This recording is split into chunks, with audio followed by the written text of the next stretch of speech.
दोस्तों, आज हम जानेंगे भारत के सबसे महान आर्मी जनरल सैम बहादुर यानी सैम बहादुर मानेकशॉ जी के बारे में, जिन्होंने अपने 4 दशक लंबे आर्मी करियर में 5 युद्ध की अगुवाई की और कभी भी अपने पद की चिंता नहीं की और ना ही खुद की चिंता की। सैम मानेकशॉ इंडियन आर्मी के सबसे सर्वोच्च पद तक पहुंचने वाले, जिसे फील्ड मार्शल कहते हैं, पहले इंडियन आर्मी ऑफिसर थे। इनसे पहले सिर्फ के.एम. करिप्पा ही इस पोस्ट तक पहुंचे थे। वीडियो में आगे बढ़े उससे पहले आप सभी से रिक्वेस्ट है कि चैनल को सब्सक्राइब करें और एज अ स्टूडेंट ही नहीं, एज अ भारतीय होने के नाते भी आपको इसके बारे में पता होना चाहिए। तो मैं आप सभी से रिक्वेस्ट करूंगा कि जितना ज्यादा से ज्यादा हो सके आप इस वीडियो को शेयर करें। सैम बहादुर मानेकशॉ जी का पूरा नाम सैम हरमोज जी फेमजी जमशेद जी मानेकशॉ था। इनका जन्म 3 अप्रैल 1914 को पंजाब के अमृतसर में एक पारसी परिवार में हुआ था। इनके पिता इंडियन आर्मी में एक डॉक्टर थे। अपने पिता की तरह ही इन्होंने बचपन में डॉक्टर बनने का सोचा। जब यह 15 साल के हुए तो इन्होंने अपनी इच्छा जाहिर की, जो कि लंदन जाकर पढ़ाई करना चाहते थे और यह स्त्री रोग विशेषज्ञ बनना चाहते थे। लेकिन इनके पिता ने यह कहकर मना कर दिया कि अभी वह लंदन जाने के लिए बहुत छोटे हैं। तो इन्होंने अपने पिता से बगावत करते हुए सन 1931 में सर फिलिप चैटबोर्ड की अध्यक्षता में देहरादून में स्थित IMA इंडियन मिलिट्री एकेडमी की प्रवेश परीक्षा में बैठने का फैसला लिया, जिसमें यह सफल भी रहे। और फिर यह वहां ट्रेनिंग करने के बाद 4 फरवरी 1934 को as a second lieutenant Indian army में शामिल हुए और यहीं से फिर इनके शानदार मिलिट्री करियर की शुरुआत हुई। और यह IMA के फर्स्ट बैच के कैडेट थे, जिसे पायनियर कहा जाता है, और उसमें टोटल 40 कैडेट थे, जिसमें इनकी रैंक 6 थी। अब दोस्तों बात करते हैं इनके शानदार लेजेंडरी आर्मी करियर के बारे में, जो कि अपने आप में एक बहुत बड़े चर्चा का एक बहुत बड़ा टॉपिक है, जो पूरे दुनिया में डिस्कस करा जाता है बड़े बड़े मिलिट्री इंस्टीट्यूट्स के अंदर। सबसे पहले इन्होंने 1942 में सेकेंड वर्ल्ड वॉर में ब्रिटिश आर्मी की तरफ से एज अ कैप्टन नेतृत्व किया, जहां इनके कुछ बुलेट्स लग गई। बुलेट्स लगने की वजह से इनकी हालत खराब होने की वजह से डॉक्टर्स ने बोल दिया कि ये शायद नहीं बच पाए। तो इनके सीनियर ने अपना मिलिट्री क्रॉस, जो कि ब्रिटिश आर्मी का सबसे महान मेडल होता है, जो एग्जाम्पलरी वर्क के लिए दिया जाता है, इनको दे दिया, क्योंकि उसको मरणोपरांत आप नहीं दे सकते हो। लेकिन कुछ चंद बुलेट्स लग जाने की वजह से अगर हार मान जाए वो लेजेंड कैसा।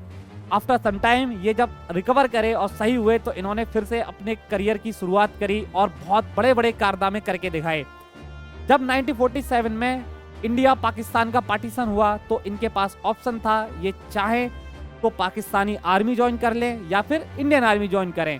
नो डाउट इन्होंने इंडियन आर्मी ज्वाइन करी। और फिर 1947 में जब कश्मीर पर अटैक हुआ पाकिस्तान के ट्राइबल्स के द्वारा, तो इन्होंने उस अटैक में भी एक ट्रू लीडर होने की पूरी अपनी व्याख्या को साबित किया और वहां पे एक एज अ लीडर उभर कर आए।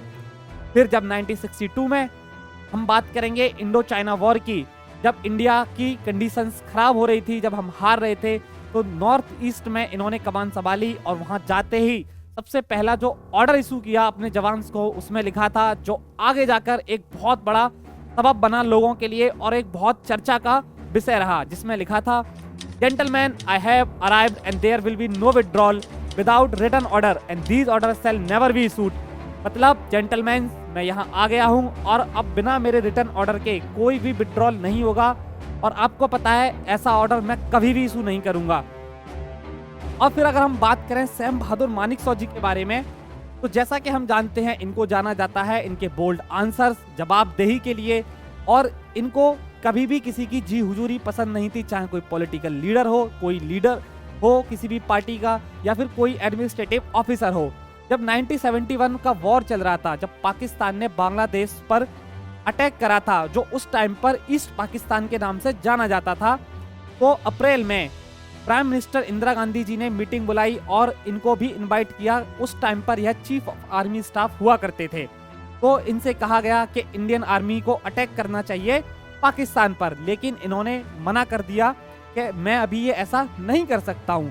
और उसका एक्सप्लेनेशन देते हुए कहा कि हम अभी रेडी नहीं हैं, क्योंकि अप्रैल मंथ है और हम बिल्कुल रेडी नहीं हैं और अगर यह लड़ाई अगर जुलाई तक खिंच गई तो जो नॉर्थ ईस्ट रीजन है वहां पर मानसून होता है और हम फंसकर रह जाएंगे।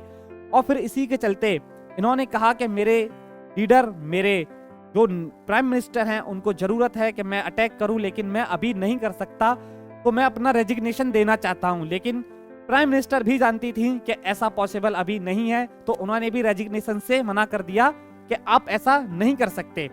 फिर बाद में थोड़े टाइम के बाद जब दिसंबर में प्राइम मिनिस्टर इंदिरा गांधी जी ने फिर से पूछा कि आप हमें अटैक करना चाहिए, तो जैसा कि सैम बहादुर मानेकशॉ जी हमेशा जवाब देते थे, उन्होंने कहा I am always ready sweetie, क्योंकि इनको इनके बेबाक अंदाज के लिए ही बहुत ज्यादा जाना जाता है। ये प्राइम मिनिस्टर तक से आप बताइए स्वीटी बोल देते थे, क्योंकि इनकी पर्सनैलिटी ही ऐसी करिज्मेटिक थी।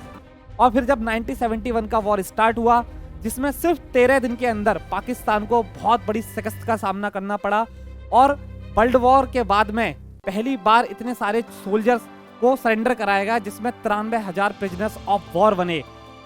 और फिर यहीं से कुछ किस्से ऐसे हैं जो निकल के आते हैं सैम बहादुर मानेकशॉ जी के बारे में, जो कि हैं कि जब प्रिजनर ऑफ वॉर बनाए गए थे, जिनको कैंप में रखा गया था, सैम बहादुर मानेकशॉ जी उनको खुद जाकर चेक करते थे।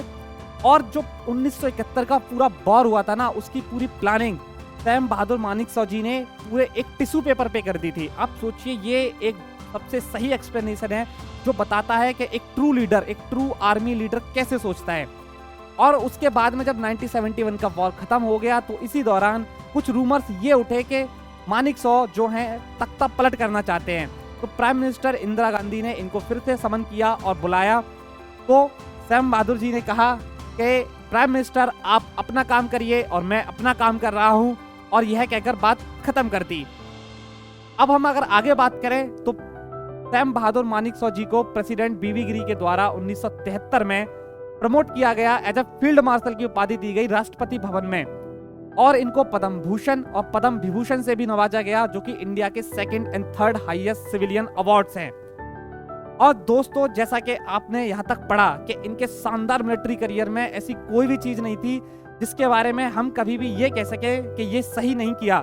इनके सारे के सारे काम देश को समर्पित थे, सारी सेवा देश के लिए थी, सब कुछ देश के लिए जिए, देश के लिए किया।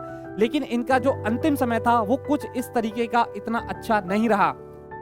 इनके लास्ट टाइम में जो सैलरी थी और जो पेंशन थी, उनको रोक दिया गया था। ऐसा रिपोर्ट्स के अकॉर्डिंग कहा जाता है कि पॉलिटिकल इश्यूज के चलते ये सब हुआ था। लेकिन बाद में जब अब्दुल कलाम प्रेसिडेंट बने 2007 में, उन्होंने एक इनिशिएटिव लिया और 1.3 करोड़ का इनको चेक दिया, जो इनकी 30 साल की सर्विस का एरियर था। जब इस टाइम पर इनका अंतिम समय था, तो इनको चीफ ऑफ आर्मी स्टाफ की सिर्फ पेंशन ही मिला करती थी, क्योंकि यह फील्ड मार्शल थे। तो फील्ड मार्शल कभी भी रिटायर्ड नहीं होते हैं, जब तक वो जिंदा रहते हैं वो सर्विस में ही रहते हैं। तो ऐसा सब कुछ होना तो नहीं चाहिए था इनके साथ में, लेकिन अनफॉर्चुनेटली हुआ। और फिर बाद में 7 जून 2008 को 94 साल की एज में तमिलनाडु के वेलिंगटन आर्मी हॉस्पिटल में निमोनिया के कारण इनका निधन हो गया। और इसी तरह इंडियन आर्मी के सबसे महान ट्रू लीडर का सफर का एंड हो गया।